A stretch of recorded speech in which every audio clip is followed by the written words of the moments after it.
నమస్తే. Welcome to our channel. నేను ప్రియాంక రావు. Recent గా జగన్మోహన్ రెడ్డి గారి వ్యాఖ్యలు చూస్తుంటే అమరావతి మీద, రాష్ట్ర ప్రజల మీద, యువత మీద ఏదైనా విద్వేషాన్ని పెంచుకున్నారా అనే అనుమానాలు వ్యక్తమవుతున్నాయి. ఈరోజు నారా లోకేష్ గారు కూడా ఇదే క్వశ్చన్ చేస్తున్నారు. ఎందుకు మీరు ఇంత విషయం జిమ్ముతున్నారు? అమరావతి మీద, వైజాగ్ మీద పెట్టుబడులు వస్తుంటే వాటి విషయాల్లో కోర్టుకెళ్ళడం, కోర్టు ఎన్నిసార్లు ముట్టుకెళ్ళి ముట్టినా మీరు వినకుండా పదే పదే కోర్టుకెళ్ళడం. అసలు మీ ఉద్దేశం ఏంటి చెప్పండి అని చెప్పేసి డైరెక్ట్‌గా అడుగుతున్నారు. మరి వైసీపీ వాళ్ళు ఎందుకు ఈ విధంగా చేస్తున్నారు? వస్తున్న వాళ్ళని అంటే పెట్టుబడుల్ని ఎందుకు వెనక్కి నెట్టేస్తున్నారు? వెనక్కి నెట్టేసి రాష్ట్రం అభివృద్ధి చెందట్లేదు అని మళ్ళీ తిరిగి వాళ్ళే ఎలా నింద వేస్తున్నారు? ఈరోజు వీటి మీద డిస్కస్ చేద్దాం. మనతో మాట్లాడడానికి ప్రముఖ పొలిటికల్ అనలిస్ట్ అంకమరావు గారు ఉన్నారు. ఆయన్ని అడుగుదాం. నమస్కారం సార్. నమస్తే అమ్మా. సార్ అంటే ఒక రాష్ట్రం అంటే ఆంధ్రప్రదేశ్ అభివృద్ధి చెందుతుంది అంటే అక్కడున్న ప్రజలందరూ కూడా సంతోషం వ్యక్తం చేయాలి. ఇటు ప్రతిపక్షమైన, విపక్షమైన ఎవరైనా సరే. ఎందుకంటే వాళ్ళకు కూడా భవిష్యత్తులో రాజకీయం చేయడానికి, మంచి పేరు తెచ్చుకోవడానికి ఇది కూడా ఒక అవకాశం అనుకోవచ్చు. అలా కాకుండా పదే పదే అమరావతి మీద, రాష్ట్ర అభివృద్ధి మీద విషయం చిమ్ముతూ వస్తున్నారు ఇటు వైసీపీ వాళ్ళు. కోర్టుకెళ్తున్నారు, కోర్టు ముట్టుకెళ్ళి ముట్టుతున్నాయి. అయినా గాని వినట్లేదు. ఎందుకు? దీని వెనుకున్న కారణం ఏంటి? వాళ్ళు ఏం ఆశిస్తున్నారు? అంటే ఇక్కడ వైసీపీ వాళ్ళు కోర్టుకెళ్తున్నారు అంటే ఇక్కడ మీరు ఒక విషయాన్ని గమనించుకోవాలి. హ్మ్. వాళ్ళకి ఏదో విధంగా ఆ రోజు 2016 నుంచి 2019 వరకు అంటే 18 వరకు రాజధాని ప్రాంతంలో నిర్మాణాలను ఏ విధంగా అయితే అడ్డుకున్నారో, పోలవరానికి ఏ విధంగా ఇబ్బందులు తీసుకురావడానికి ప్రయత్నం చేశారో ప్రజలందరూ చూశారు, గమనించారు. తిరిగి మళ్ళీ తెలుగుదేశం పార్టీ కూటమి అధికారంలోకి వచ్చిన తర్వాత చంద్రబాబు నాయుడు గారు ముఖ్యమంత్రి అయిన తర్వాత 2014 నుంచి 2019 వరకు రాష్ట్రానికి వచ్చిన పెట్టుబడులను చూసుకుంటే ఆ రోజు చాలా బాగా జరిగినట్టే లెక్క. ఎందుకంటే అప్పుడిప్పుడే రాజధాని కూడా లేని ప్రాంతం, వ్యవసాయం మీద ఆధారపడినటువంటి ప్రాంతంలో పరిశ్రమలు తీసుకురావడమే కాకుండా ఉద్యోగ కల్పనలో భాగంగా ఏ విధంగా ముందుకెళ్లాలనే దాని మీద నాడు చంద్రబాబు నాయుడు గారు తన యొక్క శక్తి సామర్థ్యాలన్నీ కూడా వినియోగించేసి పెట్టుబడి తీసుకురావడం కూడా జరిగింది. అయినా సరే రాజధాని నిర్మాణాన్ని పూర్తి చేయకూడదని, పోలవరానికి అడ్డుపడాలని చెప్పని, అభివృద్ధిని అడ్డుకోవాలని చెప్పని ఆనాడు విశ్వ ప్రయత్నం చేశారు. అక్కడ స్థానిక ఎమ్మెల్యే చేత అమరావతి మీద పిల్లు కూడా వేయించడం కూడా జరిగింది. సరే, అధికార మార్పిడి జరిగింది. ఇప్పుడు రాష్ట్రంలో పెట్టుబడులు ఇప్పుడముప్పుడుగా వస్తా ఉన్నాయి. దేశ విదేశాల నుంచి ఒక నమ్మకంతో ఇక్కడికి వస్తా ఉన్నారు. ఈ వచ్చే క్రమంలో వాళ్ళు మళ్ళీ విషాన్ని చిమ్మటానికి ఈరోజు ముందుకు వస్తానే ఉన్నారు.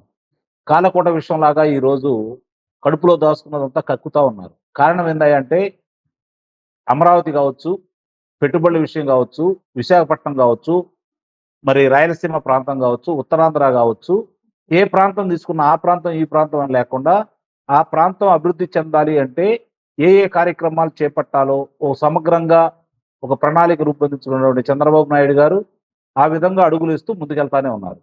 ఈ రోజు అమరావతి ప్రాంతంలో రమారమి 30,000 మంది కార్మికులు పనిచేస్తానే ఉన్నారు. అక్కడ చూస్తూ ఉంటే మళ్ళీ 2015 నుంచి 2019 వరకు ఏ విధంగా అయితే కోలాహలంగా అక్కడ కార్యక్రమాలు జరిగాయో తిరిగి మళ్ళీ అదే విధంగా ఇప్పుడు అక్కడ జరుగుతూనే ఉన్నాయి. మరి ఇవన్నీ రేపు పొద్దున అమరావతి పూర్తయిపోయి, పోలవరం పూర్తయిపోయి, ఈ పెట్టుబడులన్నీ వచ్చి 20 లక్షల మందికి ఉద్యోగాలు వస్తే వైఎస్ఆర్సీపీ పార్టీకి పని ఏమని చెప్పండి? వైఎస్ఆర్సీపీ పార్టీ గురించి ఎవరైనా ఆలోచిస్తారా? కాబట్టి పెట్టుబడులు రాకూడదు, అభివృద్ధి చెందకూడదు, పిల్లలకు ఉద్యోగాలు రాకూడదు, వాళ్ళు ఆత్మాభిమానంతో బతకూడదు అనేది ఒకే ఒక్క కారణం వైఎస్ఆర్సీపీ పార్టీ. ఎందుకంటే తిరిగి మళ్ళీ వాళ్ళు వీళ్ళిచ్చే పథకాల మీదే ఆధారపడాలి, వీళ్ళిచ్చే పింఛన్ల మీదే ఆధారపడాలి. అలాగే వీళ్ళు సప్లై చేసే గంజాయిని మాత్రమే సేవించాలి, వీళ్ళు సప్లై చేసే నాసి రకం మద్యాన్ని మాత్రమే తాగి ప్రాణాలు కోల్పోవాలి. ఇది వాళ్ళ సిద్ధాంతం. అంతకంటే వేరే ఏముంటుంది?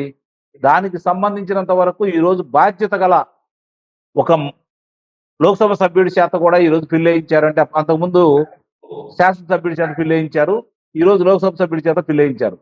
ఇక్కడ గమనించుకోవాల్సిన అంశం ఏంటంటే డేటా సెంటర్ మేమే తీసుకొచ్చామని చెప్పారు కదా నిన్నటిదాకా, ఈ కంపెనీలు మేమే తీసుకొచ్చారని చెప్పారు కదా నిన్నటిదాకా. మరి తీసుకొచ్చిన కంపెనీలు ఈ రోజు గ్రౌండ్ అవుతా ఉంటే మరి ఎందుకు దాన్ని అడ్డుపడుతున్నారు? ఒక్క క్షణం ఆలోచించండి. నిజంగా వాళ్ళు తీసుకొచ్చిన వాళ్ళైతే, ఈ రాష్ట్ర ప్రయోజనాల గురించి ఆలోచించే వాళ్ళైతే ఈ రాష్ట్రంలో ఉన్న యువత వాళ్ళ కాళ్ళ మీద వాళ్ళ నిలబడి గౌరవంగా బతకాలని కోరుకుంటున్నారనే భావనలో కనుక వాళ్ళు ఉన్నట్టయితే ఈ రాష్ట్రానికి వస్తున్నటువంటి ఈ ఐటీ కంపెనీలు కావచ్చు, డేటా సెంటర్లు కావచ్చు, ఈ అభివృద్ధికి చెందింది కావచ్చు, వీటి మీద ఎందుకు కోర్టుకు వెళ్తున్నారు అంటే వాళ్ళు దీన్ని తీసుకురాలేదని స్పష్టం. ఈ రోజు మళ్ళీ ఆంధ్ర రాష్ట్రానికి వచ్చింది కాబట్టి మేమే తెచ్చాం అని చెప్పని సంకలే గుద్దుకుంటూ వాళ్ళు మాట్లాడుతూ ఉన్నారు. వాస్తవాలన్నీ ఈ రోజు ప్రజలకు తెలుసు కాబట్టి వాళ్ళు ఎన్ని అబద్ధాలు చెప్పినా కూడా ప్రజలు వినే పరిస్థితుల్లో లేరు. మరి ఈ పరిస్థితుల్లో ఎట్లా అడ్డుపడలేకపోతున్నాం? న్యాయస్థానాలను ఆశ్రయిద్దాం. న్యాయస్థానాలు కొన్ని విషయాల్లో వాళ్ళకి అనుకూలంగా ఉన్నాయి కాబట్టి మనం న్యాయస్థానాలను అడ్డం పెట్టుకొని అభివృద్ధిని ఆపుదాం. అప్పుడు చంద్రబాబు నాయుడు గారు సంపద లేదు కాబట్టి పథకాలు ఇవ్వలేడు, ప్రజల్లో వ్యతిరేకత వస్తుంది, ఇదే ఆలోచన కదా. ఇంతకంటే మంచి ఆలోచన వాళ్ళకి ఎలా వస్తుంది చెప్పండి?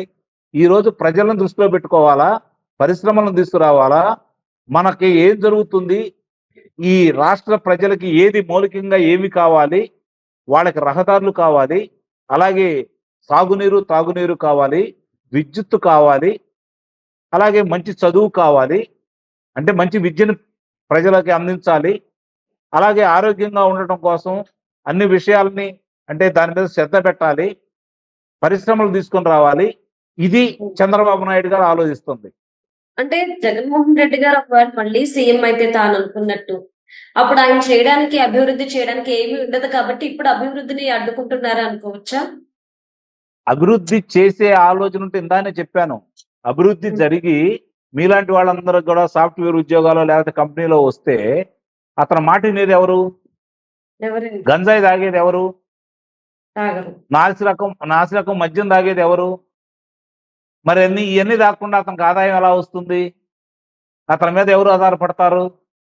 కాబట్టి ఇవన్నీ జరగకూడదు. అతనికి ఈ పెట్టుబడులు రాకూడదు, ఉద్యోగ కల్పన జరగకూడదు, ప్రజలు ప్రశాంతంగా ఉండకూడదు, లా అండ్ ఆర్డర్ అదుపులో ఉండకూడదు.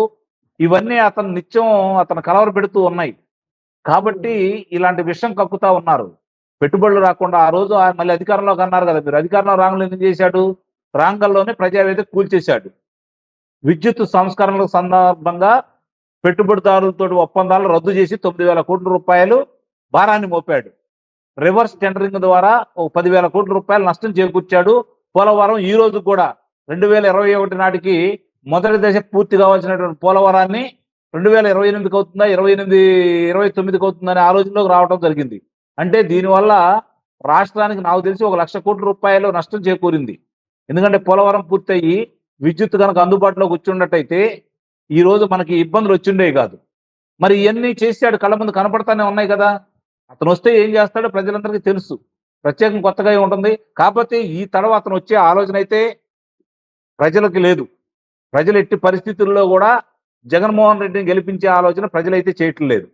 ఏదన్నా సరే మళ్ళీ జగన్మోహన్ రెడ్డి వచ్చి అధికారంలోకి వచ్చే ఆలోచన లేదు. కానీ పొరపాటున జగన్మోహన్ రెడ్డి కనుక అధికారం వచ్చింది అంటే అది చంద్రబాబు నాయుడు గారు, లోకేష్ బాబు గారు, పవన్ కళ్యాణ్ గారు వీళ్ళ ముగ్గురు యొక్క వైఫల్యం వల్ల మాత్రమే అతను వస్తాడు తప్ప ఎట్టి పరిస్థితుల్లో కూడా అతనంటూ వస్తే మాత్రం అది ఏళ్ల పుణ్యమే అని చెప్పి అయితే నేను చెప్పగలను. Okay, okay, right, right. Thank you so much sir.